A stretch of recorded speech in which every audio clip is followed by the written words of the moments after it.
வணக்கம். இப்போ இன்றைக்கி ஞாயிற்றுக்கிழமைக்கு எங்கள் வீட்டில் மீன் குழம்பு செய்ய போகிறோம். அதுக்கு மீன் வாங்கிட்டு வந்திருக்கோம். இது காணாங்கெளுத்தின்னு சொல்லுவோம் நாங்கள். இந்த காணாங்கெளுத்தி மீன் எல்லாம் கலந்துருக்குது. இது என்ன மீனுன்னு தெரில, பாறைன்னு தான் நினைக்கிறேன். இந்த மீன் அப்புறம் இது சின்ன ராம்பாறை, சின்னதாக இருக்கிற ராம்பாறை குட்டி எல்லா மீன் கலந்துருக்குது. இதுவும் காணாங்கெளுத்தி. இந்த மீன் போட்டு தான் குழம்பு வச்சுட்டு தலையெல்லாம் போட்டு குழம்பு வச்சுருவேன். வாழை வறுத்துருவோம்.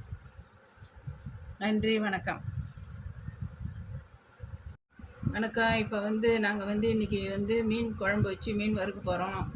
இப்போ இந்த காணாங்கெளுத்தி மீனில் நம்ம நல்லா அப்படி கட் பண்ணி ஆஞ்சி எடுத்துருவோம். எடுத்துகிட்டு தான் இதை வறுக்கக்குள்ளே இந்த இடத்துல மிளகா பொடி ஒட்டாது.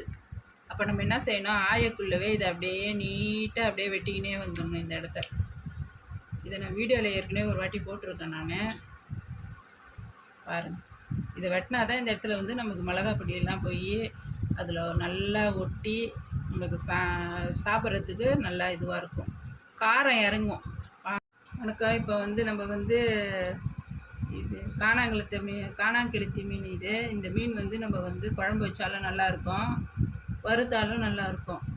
இந்த மீனை இப்படி நல்லா கட் பண்ணிவிட்டு நல்லா மிளகா பொடி போட்டு உப்பு போட்டு நல்லா கொஞ்ச நேரம் ஊற வச்சுட்டு வறுக்கணும்.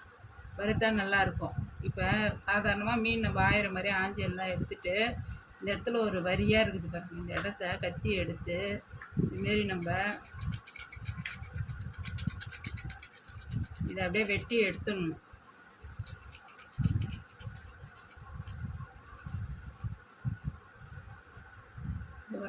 இப்போ அப்படியே மழை இருக்குது. இப்போ நல்லா மிளகா சாந்து ஏறும்.